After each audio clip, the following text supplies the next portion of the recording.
What's going on, guys? It's Anime1 back here with another video, and today I'm here with another part of What If Naruto Was Neglected and Ended Up Like Obito part 10. So if you guys like the video, please like the video and subscribe to the channel. It really helps. So let's start the video. Uzumaki Naruto and Inuzuka Kiba, please step forward, Hayate called out. Naruto's face remained impassive as he made his way towards the fighting area. All the people he could fight, he had been drawn against Kiba. Lucky, he was not really on his side of the exam.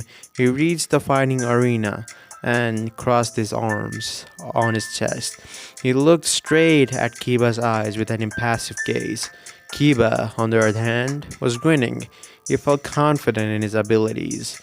Well, all his training had been done. He has been doing. He believed that he could defeat Naruto. He did not know how Naruto fought ever since his academy days, but he believed in his own abilities. With Akamaru by his side, he could bait anyone. Are both fighters ready? Hayate said. Kiba nodded. Naruto gave no response. Hayate just took the silence as a yes. Begin! I am going to take you down, Naruto. Kiba spoke, aloud with a confident grin. Akamaru barked, agreeing with his master's word. Naruto made no sign that he heard Kiba's voice. Did you hear me, bastard? Again, Naruto did not respond. I'm talking to you, bastard, Kiba yelled out, a bit of anger at being ignored. Really attack me already and stop annoying me. Naruto finally spoke.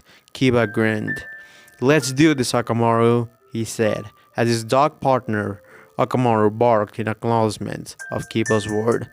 Who do you think will win? Asked Kakashi. He was directing his question towards the two teammates of Naruto. Naruto will definitely win, Sugi and Menma said in unison. Kakashi chuckled at their immediate, rapid, and simultaneous response to his question. I would say whom I was voting for, but that's favoritism, isn't it? The other two stayed silent and just looked towards the ground in anticipation. Kiba bent down and placed his hands on the ground.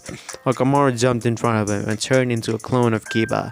Both took an animalistic features compared to their normal selves. Getsuga! Kiba yelled as he took a form of a spinning vortex. The spinning vortex sped towards Naruto at high speeds. Naruto just stood there at his position, with his hands still crossed across his chest. He waited for Kiba's attack to reach him. Kunai looked at Naruto.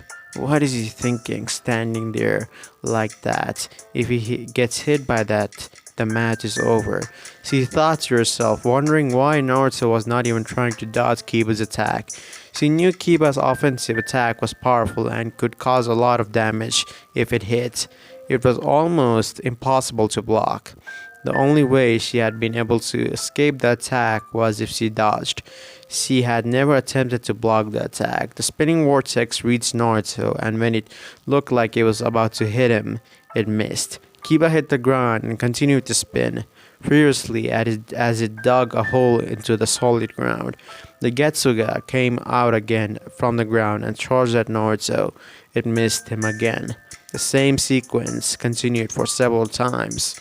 None of the attempts to hit Naruto. Several holes could be seen on the ground. What shocked many who were watching was that Naruto was still in the same position as he was in, his hands still crossed on his chest while he was surrounded by many holes. Kiba stopped his attack and returned to normal. His fruitless attack seemed to have taken a lot of chakra because of his breathing was slightly labored.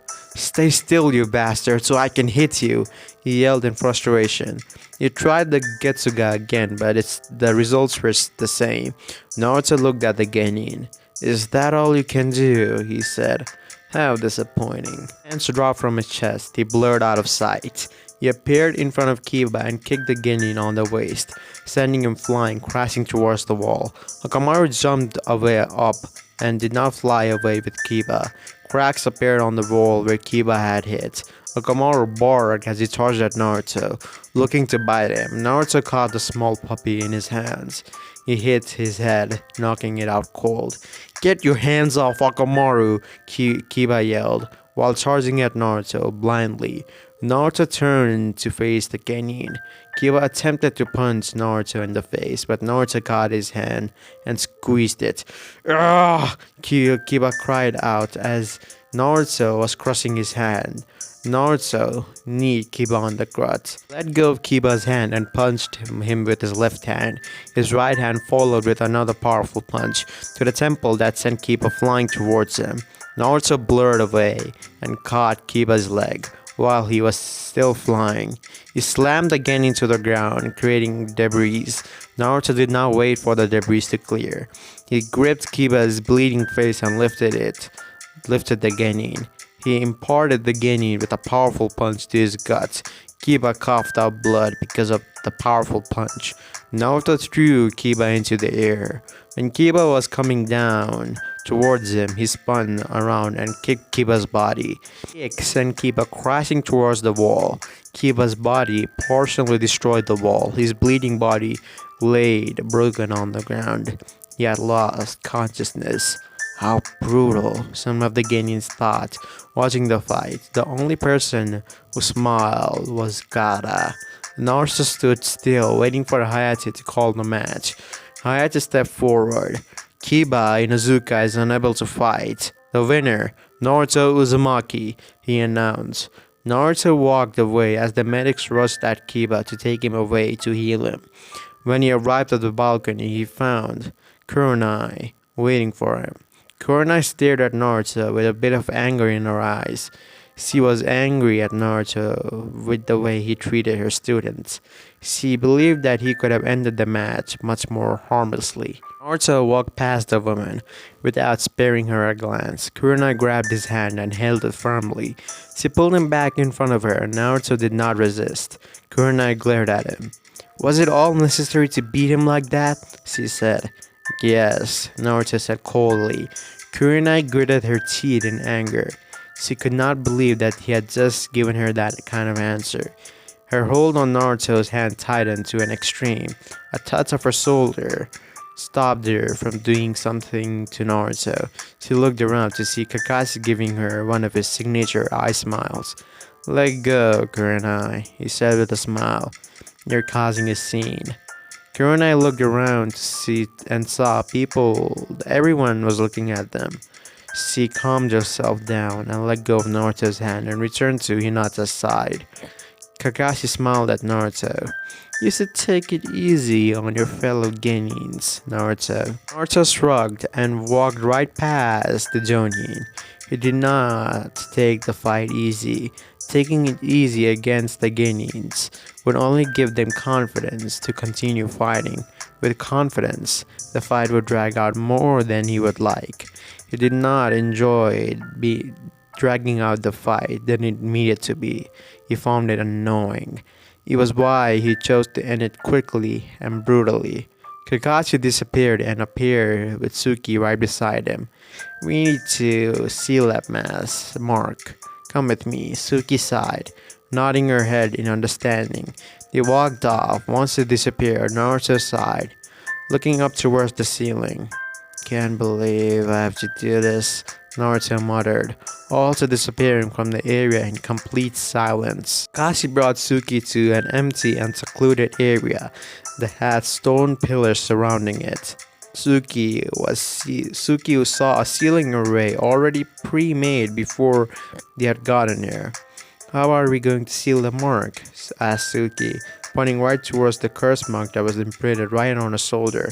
Kakashi pointed towards the middle of the ritual-like thingy. Walk over there and sit down. She nodded, walking right towards her destined place in complete silence. Now what? Suki asked, looking at Kakashi. There was a moment of silence, a very, very big moment of silence that dawned on the two of them. Kakashi suddenly smiled as he took a strap of bandages. Take off your shirt. Suki's eyes widened as she caught the bandages that Kakashi had thrown right towards her. She fumbled, trying to catch it. What the hell? There's no way I'm doing such a thing. Suki glared at the closet pervert right in front of her. What the hell was he asking? Relax, it's not like I'm the one who's going to do the ceiling. Suki narrowed her paranoid eyes at Kakashi. What do you mean by that? Kakashi continued to eye smile at Suki. God, Kakashi was such a vague and annoying person to talk and converse with. Someone else was going to do the ceiling. Duh. Suki could suddenly hear footsteps approach their direction. It kept on getting louder and louder by the second. Why do you have to do this again? Naruto asked as he lazily walked and got closer to them. Suki widened her eyes in realization of what was about to happen. No, there is no way I'm letting him do anything. Naruto looked at Kakashi. Naruto pointed at Suki. See, can I go now? Kakashi chuckled as he shook his head at him. Ah, Naruto, there is no way I'm letting you do that. You're going to do this for me, since he obviously doesn't trust me to do anything. Kakashi disappeared in a swirl of leaves. Naruto sighed, looking right over at Suki. You heard him. Take off your shirt and put on the bandages. Suki scowled in displeasure shown in her face. No way. Naruto raised an eyebrow at those defying and retaliating words. He was getting nowhere with this kind of wording with her, but he was too tired and lazy to do something more forceful. Just do it, Suki. I promise. That I won't peek even for a second. Fine. But remember, if you look, I'll kill you in the most possible way. Naruto nodded, understanding what Suki was currently telling him to do. Yeah, just go on with it. I'll look away. Naruto turned around, no longer having his eyes linger on Suki. After a few moments, Naruto heard Suki wrap the bandages around her body. You can turn now, Suki said embarrassingly. He then turned around and slowly. He walked right beside and seated towards Suki. He pulled out a kunai and created a small gash on her finger. Hurry up, idiot. I'm starting to wonder if you're actually enjoying looking at me. She glared at the floor that she was currently seated on. Believe me, I'm not. Naruto started to quickly pinch his place. Once Naruto was finished, he looked right towards Suki's displeased face. You ready? This is going to hurt. Maybe even make you pass out. God, those words were so lewd. Suki nodded vigorously, obviously wanting to get this over with. Just do it, Suki ordered, gritting her teeth in anger at the predicament that she was currently in. Naruto nodded at those words as he started to weave a set of hand signs. Evil sealing method. Naruto finished the hand seals. He maneuvered his hand to where his palm would have barely hovered over Suki's curse mark. He saw Suki tense up her body. Suki yelled out in pain. The blood on the ground started to move toward in an ordinary fashion. Once the blood was finally reached the curse mark on her shoulder, it solidified and wrapped itself around the mark. There. Naruto heard Suki pan for a few seconds before crashing on the floor, passing out. Naruto looked right up and above towards the ceiling. The effectiveness of the jutsu is determined with a person's will. Even though I obviously didn't tamper with the jutsu, I still need her to be engulfed by the need of power. Though I'm sure she'll most likely resort to using the curse mark sooner or later. The line, Naruto thought as he soon sighed after. He heard footsteps. Impressive. To think that you already have the skill to use Funjutsu. I might have to make you my minion, Naruto-kun. Naruto turned around and slowly and saw Orochimaru lurking right behind one of those stone pillars. Sorry, Orochimaru, but he's already my apprentice, a dark voice said behind Naruto. Orochimaru's eyes widened when he saw a single shotgun glow in the dark. Orochimaru gritted his teeth. Madara, what are you doing here? You already got the ring. Orochimaru said, trying to keep his composure, but even with that, he was sweating. After what the man had done to him in the forest of death, don't worry, Orochimaru. I won't do anything. I'm just came back here to check up on Naruto. And if you are here for Uchiha Suki, don't worry. Make sure that he comes for you to power, Madara said. Orochimaru still kept his guard up. What is in this for you? If I get her body, I might be able to surpass you, Orochimaru said, but soon he cringed at what he said after Madara spoke. You fool, I'm not even at my full strength, and I'm still capable of killing you several times over. And in 3 to 4 years, I'll regain my full power, and I'll be stronger than I was in my prime against Hashirama. Do you still think you can surpass me with or without an Uchiha body? Madara said as Orochimaru gritted his teeth, looking at the masked man. Orochimaru knew that he would die if he was to face this man, so escaping was the next best choice. Orochimaru soon disappeared out of existence. The masked man, aka Madara, aka Naruto, looked at the Naruto who was beside him, who turned into a wood. It was a wood clone and started to burn. Soon, everything will be set into the right place, and I will leave this village, and then I can totally focus on Project Tsukinome, he said. Naruto and Suki made it back to the arena to see Menma beat the living shit out of Ino. That's to be expected. Suki downplaying Ino's skills as a future kunoichi for Konoha.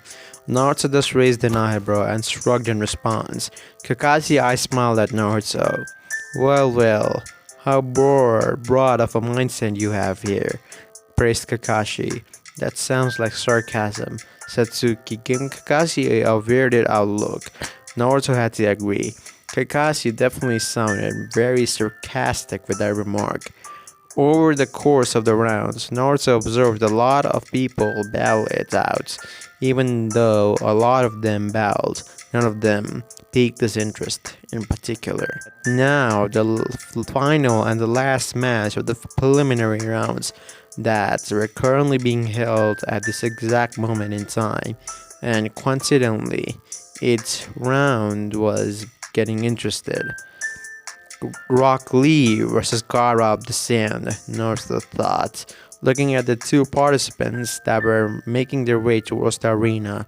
He watched closely as the two remained silent. It's odd seeing green spandex, now energetic, Naruto thought, absorbing each of their movements to the T.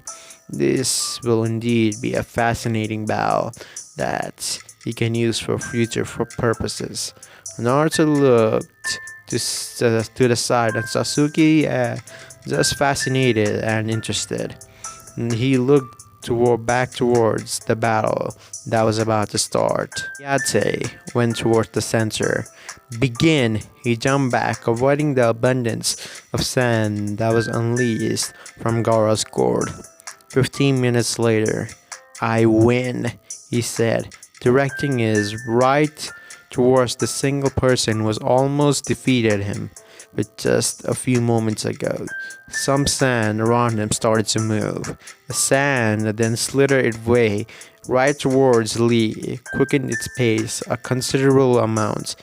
It then wrapped itself around Lee's left leg and arm and crushed it to living pieces. Sounds of Lee's bone cracking, breaking, fracturing, and shattering echoed all throughout the stadium. Die! The sand then started to slowly engulf Lee's figure, but he soon widened his eyes as someone interfered with this and cancelled out his move. I can't have you continue with such unyouthful acts, said Guy, directing his serious gaze towards Gaara. The redhead soon gritted his teeth as he pointed his hand on his head. There was a slight pause. Why? Why save him? Someone that is beyond broken, he questioned, giving a glare towards Sky. There also another moment of silence that happened because he's one of my three prized students whom I care for, responded Kai. Gara just stayed silent, letting the sand engulf him and returning back to his normal state. Though there were few noticeable bruises, he limped and passed Guy and Lee as the medics were coming right towards their aid. Gara looked at Lee for a second, thinking about how he failed to kill and make him shed blood. As he turned back, he was met with the sight of a blonde in front of him. Naruto stood there, looking at Gara without worry, sympathy, or pity. His expressionless and dull eyes pierced into the soul of Gara's like a book. Naruto went to Gara's ear and whispered something that sent shiver down Gara's spine. With that, Naruto moved out of his way. 5 minutes later, time allows for you to know yourself better and your enemy. During this time, you will be able to study your opponent's abilities, and this month, you will have the chance to improve yourselves, Minato said while eyeing Naruto. Now, let's decide on who you'll face at the finals. Take a piece of paper from the box that Anko-san is holding, he said, pointing at Anko. The Genins that had made it to the finals did as told. Naruto was not surprised to see Shikamaru had won his match against the Sound Ninja. Shikamaru was smart enough to counter anyone. Each piece of paper, they had number written on them. They presented their number and were drawn to the people who had them. Match 1, Menma Namikaze versus Hyuga Neji. Match 2, Subaku no Gara versus Uchiha Suki. Match 3, Subaku no Kankura versus Uzumaki Naruto. Match 4, Nara Shikamaru versus Subaku no Tamari. Are there any questions? Asked the fourth Hokage. Since this is the tournament, does it mean that the winner of the tournament will be the only one who becomes a Chunin? Shikamaru asked. Different judges judge in different tournaments. If someone is judged to possess the skills and the mentality of a Chunin, he or she will be promoted to a Chunin. It does not matter if the winner lose their matches. There is also a chance that none of you will become a Chunin. There is also a chance that all of you will become a Chunin. It depends if whether you can be fit to become a Chunin or not, Minato said. Are there any more questions? He waited for the Genins to give their answer. Seeing that there were no more questions, he spoke again. Good. You're all dismissed. Naruto was currently sitting on the fourth Hokage's monument, with Zetsu beside him. So, just 1 month, and you leave this place, Zetsu said, as Naruto nodded. This place has nothing to offer me. You'll only hold me back. I was bound to leave this place sooner or later. It was only a matter of time, Naruto said. Just then, Zetsu sensed something. Someone is coming, he said. Naruto just looked at Zetsu. Hide, and only come when I tell you, he said. Orochimaru came from behind, and Naruto spoke. The village really looks good from here, doesn't it? He said. Naruto, even without looking at Orochimaru, spoke. What do you want, Orochimaru? He said. Orochimaru just chuckled. I see, straight to the point, huh, Naruto? He said. Naruto looked at the man with a smug look. Just get it done with. What do you want from me? He said. Orochimaru's face became serious. I want your sensei to do me a favor. Naruto looked at the man with a smug look. What will my sensei get from doing you a favor? He said as Orochimaru smirked. Know that you hate this village as much as I do, Naruto, and not mention that I know that you are the apprentice of one of the members of the Akatsuki. So if I leak this information, you're gonna get in trouble. And I'm also sure killing the third Hokage will do us all a favor. I can't do that if Namikaze Minato is there. Naruto looked at the man. He had a pretty good idea what the man wanted from him. So, my guess is that you want my sensei to keep Namikaze occupied until you kill Hiruzen, Naruto said with an emotionless tone as Orochimaru smirked. When Naruto called Minato Namikaze, but not his father. Ah, that's exactly what I want. I must say, Madara has trained you very well, Naruto, Orochimaru said. Naruto looked away from Orochimaru and closed his eyes. Very well. I'll inform Sensei to meet us at the place. Same place tomorrow. Same time, Naruto said. Orochimaru chuckled and disappeared in a swirl of leaves. You can come out now, Naruto said as Zetsu appeared from the ground. So, what are you gonna do? The White Half asked. We'll go along with his plans. Getting rid of Hiruzen and Soritobi will definitely speed up our plans. That man with his experience can be a big threat, so I guess I'll lend Orochimaru a hand, Naruto said. But you're not strong enough to beat the Namikaze. You might be stronger than most of the people in this village, including the Sanins, but Namikaze is definitely stronger than you right now, Black Zetsu said. Naruto just smirked and pointed to his head. All battles are not won by strength. I have a plan to keep Minato busy until Orochimaru is done with the third, Naruto said. Zetsu nodded in understanding. Tell Nagato that we have retrieved the ring from Orochimaru, and I will be joining the organization in 4 years, Naruto said as Zetsu raised an eyebrow. Why 4 years? He said. It's simple.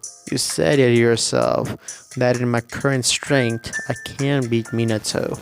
That 4 years of training and getting it used to my power, it'll become a completely different case, Naruto said as Zetsu nodded and dissolved into the ground and disappeared. Zetsu jumped down from the Hokage's monument and used his mastery over wind manipulation to create a cushion for his landing.